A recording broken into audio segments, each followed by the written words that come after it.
Thank you. We're going to continue on with chapter 11, just looking at liberalism in practice, how you extend it to more people. Chapter issue focuses on to what extent should democratic governments promote and protect individual and collective rights. Okay, so we're going to be looking at how to protect groups of people.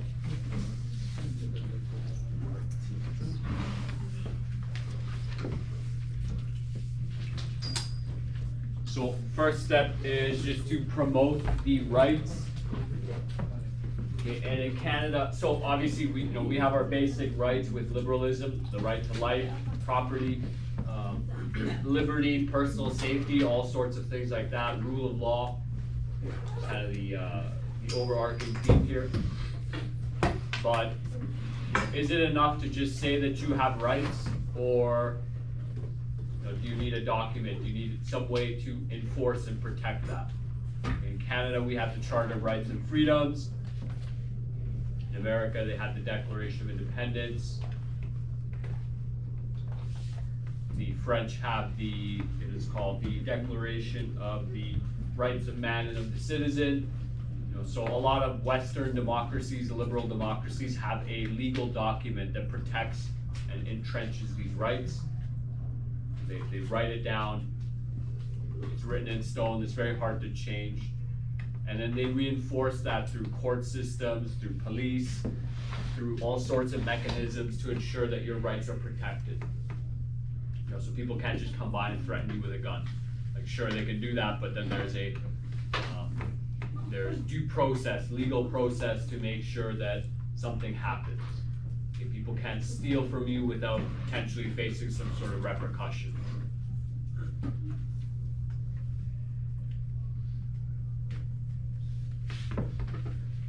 You right, sir? What's up? Am I all right? You got cuffed? Yeah, I was pretty sick last night. Oh yeah, Halls? I'm okay, I have some fisherman friend. Oh, I just have Not pulse. from you, bro, not from you. No, I'm okay, buddy. Can I get one? No. Please. I'm sick too, why do you think I got mad? We're on the video. Come Alright. on. Alright, let's not bicker, eh?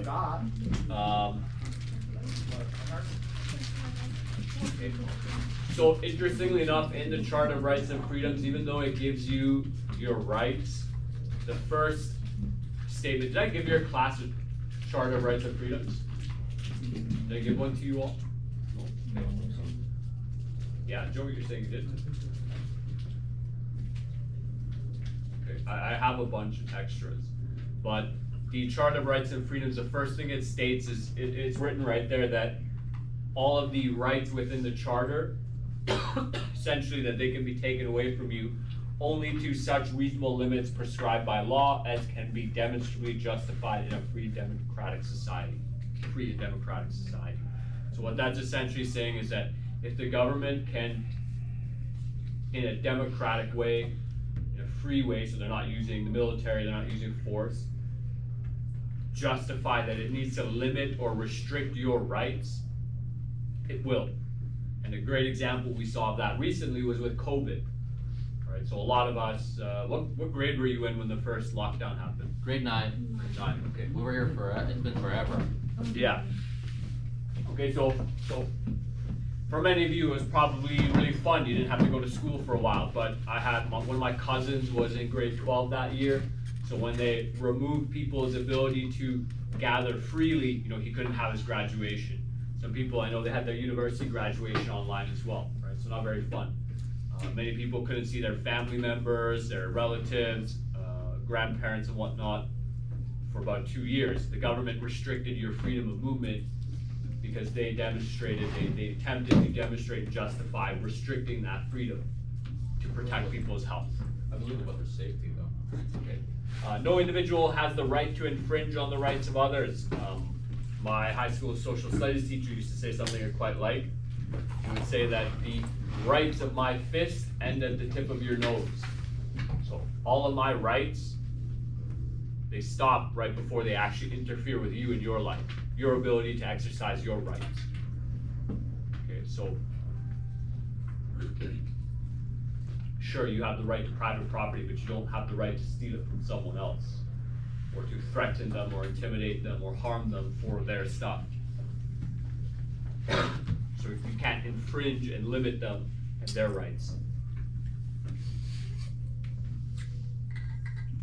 There's a very nice quote there by Benjamin Franklin: if you give up your freedom for security, you lose both. Okay, so a lot of people do that. They give up their freedom to be safe and secure, but in doing so, you actually lose your security, because now you don't have your freedoms, you don't have your rights.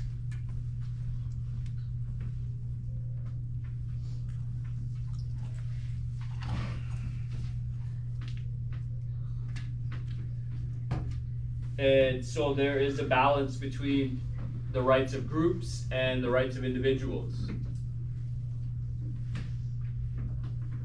And sometimes they can come into conflict with one another.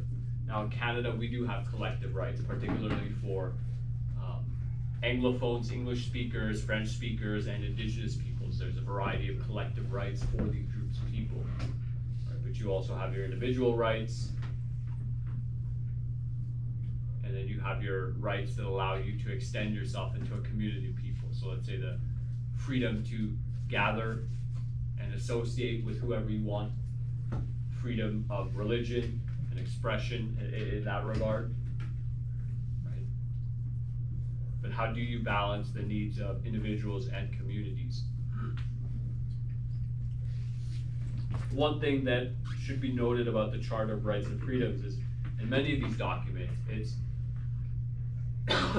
they're kind of put in place to protect you from the majority rule, like mob rule essentially, or tyranny of the mob. Essentially what that means is that, let's say for whatever reason you have a different opinion than everybody else around you, or the majority of people around you. You should still have your individual rights and freedoms and be autonomous. You shouldn't have to lose your ability to make your own choices just because, let's say 7 or 8 of your friends are doing something, now you have to do it as well. And maybe it's something you don't want to do. Right? So that's why there's a lot of individual rights. There's a lot of emphasis placed on individual rights. Did I put 3 note packages there? Did you get one?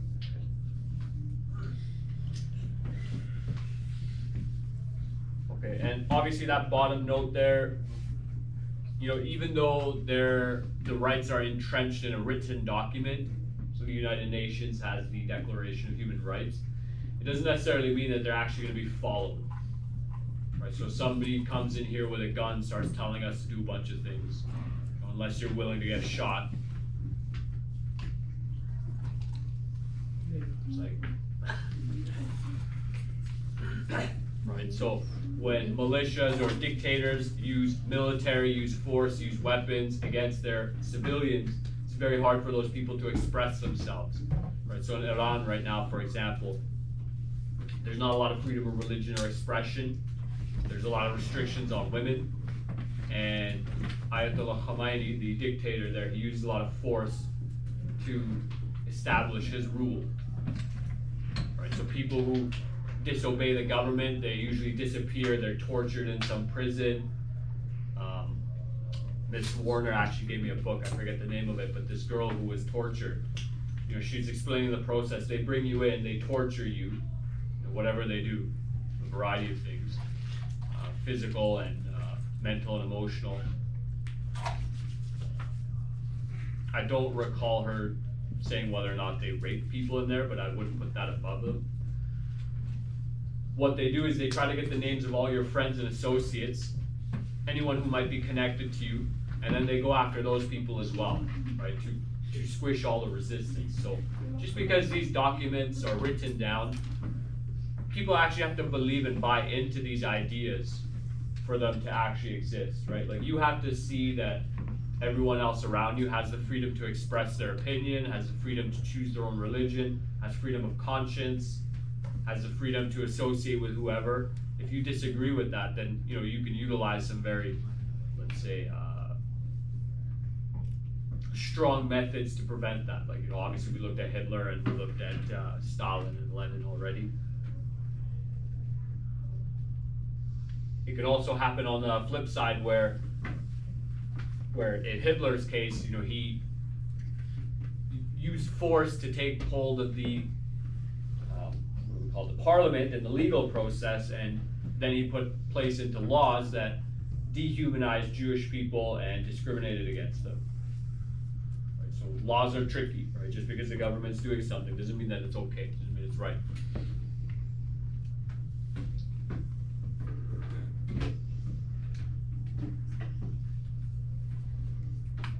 Okay, and you know, this slide just extends what we were already discussing, that you first need individual rights before you can have group rights. Groups form out of individuals.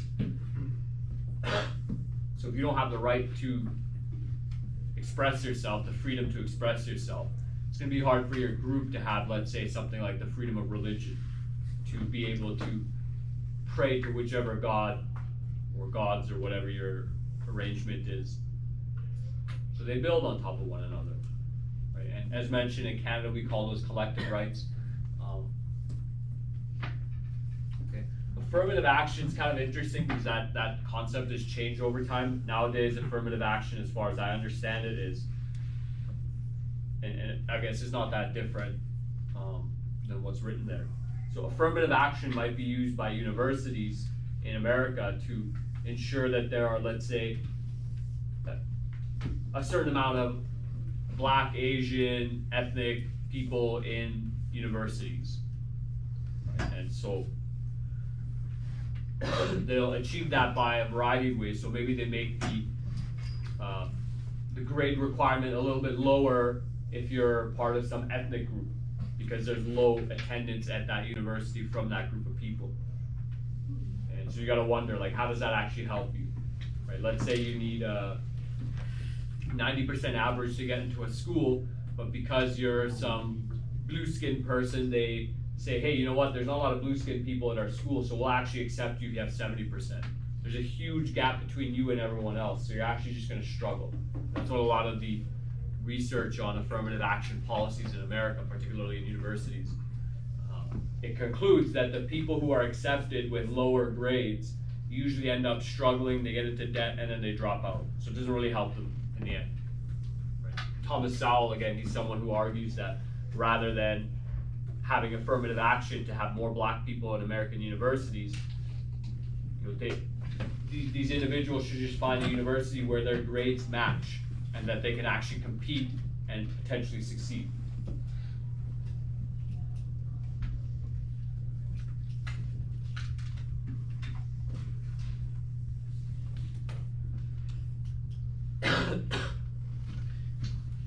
So continuing on this idea of collective rights and group rights, the legal process, give me a second.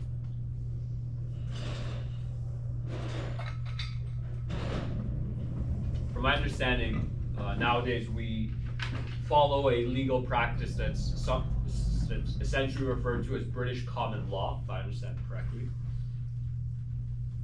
And I could have the term wrong, but the way this functions is that it's based off precedent. Meaning, if a judge makes a particular decision, let's say in 1990, a judge made a particular decision on a case when a man and woman got into a domestic violent conflict of some sort. This legal method says that, well, we'll use that same decision by that judge to continue the precedent. We'll make decisions based off that case and that decision or ruling. How many of you recall Roe v. Wade being overturned? Anyone? A couple of us? Okay. Right. So Roe v. Wade was a legal decision made in the courts in America some decades ago regarding abortion, and that was overturned. I don't know what became of it, but again, that was precedent. So the reason why I say that is that for laws to change, individuals and groups have to fight for that. You know, they have to take these things to court. The photo of Malcolm X and Martin Luther King Jr. When they started their bus boycott in Alabama, Montgomery, Alabama, they had to wait for that case to go through the court systems all the way up to the Supreme Court to have a decision to overturn the laws that essentially stated that black people should move to the back of the bus, for white people. So the local courts, I don't recall their decisions, but they spent about a year and a half boycotting the bus system in Montgomery while waiting for that court process for court hearing, essentially, a procedure at the, or whatever their federal level court system is called, the Supreme Court in America. And so, it's complicated, because sometimes you really have to fight for your basic human right. We already looked at that quite a bit with women in Canada, in Western countries, marching or fighting for their right, particularly the suffragettes in the 1960s, I think it was.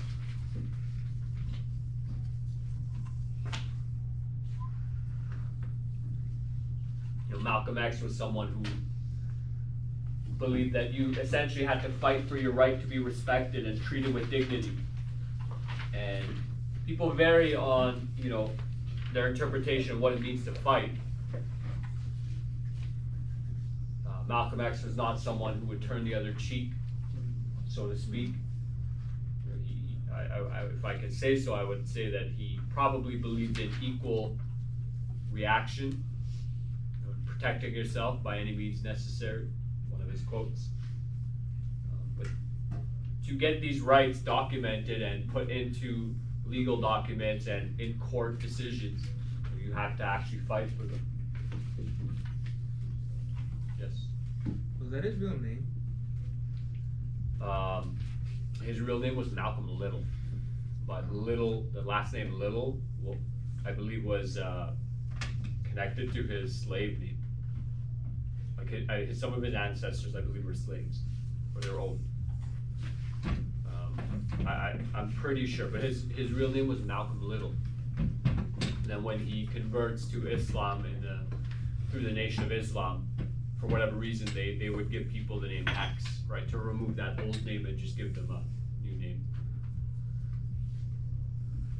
And I believe his Muslim name was Al-Hajj Malik al-Shabazz. Yeah, like, it's a long name. Yeah.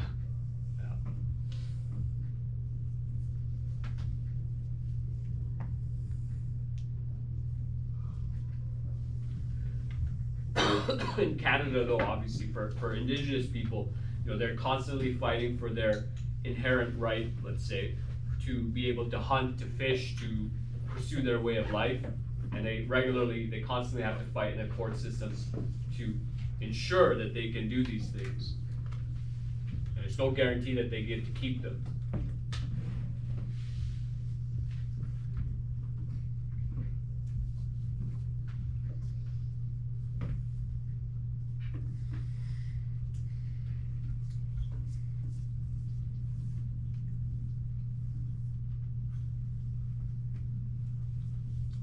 Okay, so Bill 101 was a bill that was passed before the Charter of Rights and Freedoms in 1982.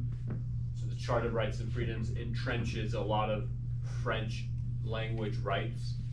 Prior to that, Bill 101, which makes French the official language of Quebec. So court rulings modified this law in order to allow both French and English in the legislature and courts, allow English language schooling for students who had begun their education in English elsewhere in Canada, declare that French only rules for commercial signs were contrary to the right of freedom of expression. So Bill 101 restricted quite a bit of rights. I guess you could call it a very aggressive French language legislation. How many of you have been to Quebec? Anyone? Into like Montreal or whatever? Yeah, so you've probably seen a lot of the signs there are just in French, right? And so I would assume for some time they just had no English anywhere, which for an English-speaking person, you go there, it's annoying, right? But then if you think about it, like, have any of you ever seen French signs in Edmonton or Leduc? In Beaumont, right? Beaumont's a French city, kind of, right? But when I went there to Montreal, it's annoying. Like, hey, I can't read any of the signs. How the hell am I supposed to make my way around here? It never occurred to me that, well, for a French person anywhere in Canada, they have the same experience, right? So it's a very aggressive law to protect French language rights. But then, as these court rulings change to adapt to, everyone has basic rights anyways, right? You can't just ban people from putting up English language, right? It removes their freedom of expression, right? Particularly if you went to school in a different province and started school in English, but you were forced to, let's say in grade 4, 5, 7, 8, whatever it was, to then switch over to French. Obviously that's gonna make you suffer, your grades are gonna suffer, and your experience at school is gonna suffer. So to be able to adapt that law and say, hey, listen, like, sure, we'll give you your French language protection, but you have to take into consideration all these other things.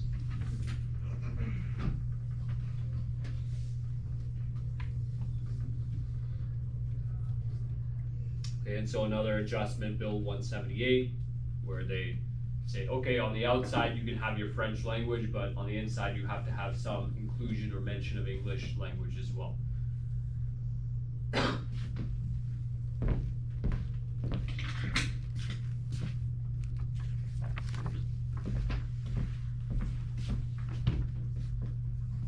you go back, please? Sure.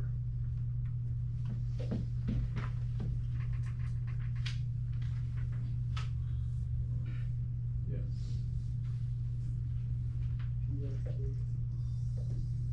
We will probably wrap up soon here.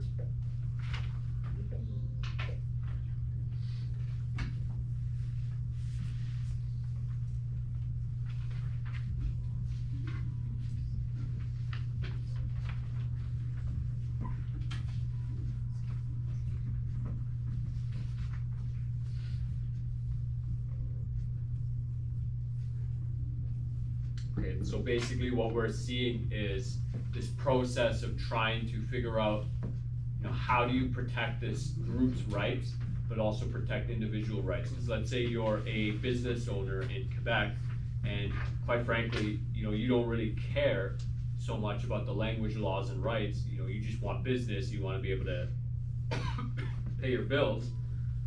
But the government is now restricting your ability to advertise and promote your business. So there's this back and forth process where they, maybe they push too far with Bill 101 and then they start pulling back with Bill 188 or Bill 86, where they start to return some of that freedom to individuals to make their own personal choices. Some of you kind of had that confused on your essays, the 5 essays I did, Mark.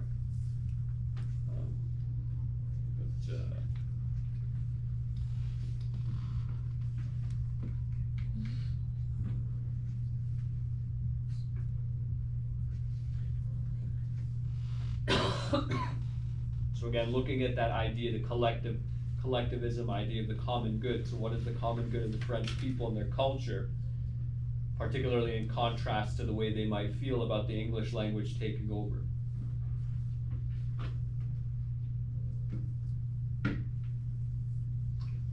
Could you go back?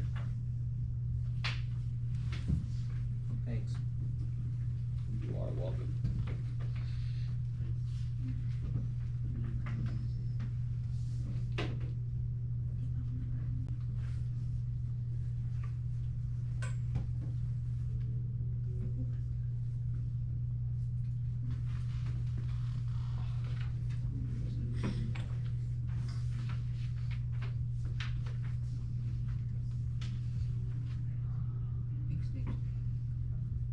You good? Yeah.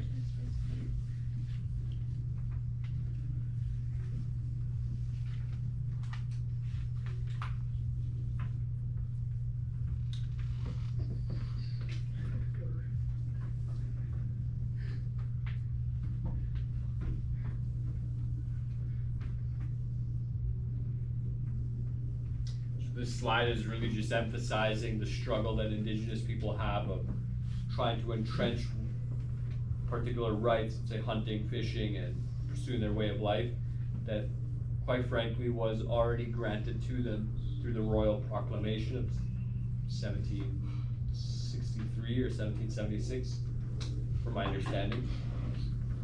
But governments change and their perception of how to deal with groups changes. So you might have one group of people that were in power, were in charge, and they're okay with allowing these rights to indigenous people. Other groups come in and say, nope, it's unacceptable. In Canadian history, there were many times where the government made it very difficult, if not impossible or illegal, for indigenous peoples to, let's say, hire a lawyer to take the government to court and fight for their right. You know, particularly in BC, like the Nisga'a people, I think it was, around the late 1800s, early 1900s, whenever it was, the government banned their right to hire a lawyer and take the government to court. And so they couldn't make any of their land claims, they couldn't take the government to court over their land claims that, hey, you didn't sign a treaty with us, this is our land, we're allowed to do what we want on it, we don't care that it's Canadian government. And you know, obviously in BC, there really weren't any treaties signed. The way BC got incorporated into Canada was that Canada extends the railway across from the east to the west to conjoin the country, or enjoin the country. And I suppose by the time they got to BC, they just didn't have time to wait for treaties. It's not obvious why they didn't sign. But they went right ahead and built the railway through it, connected the country.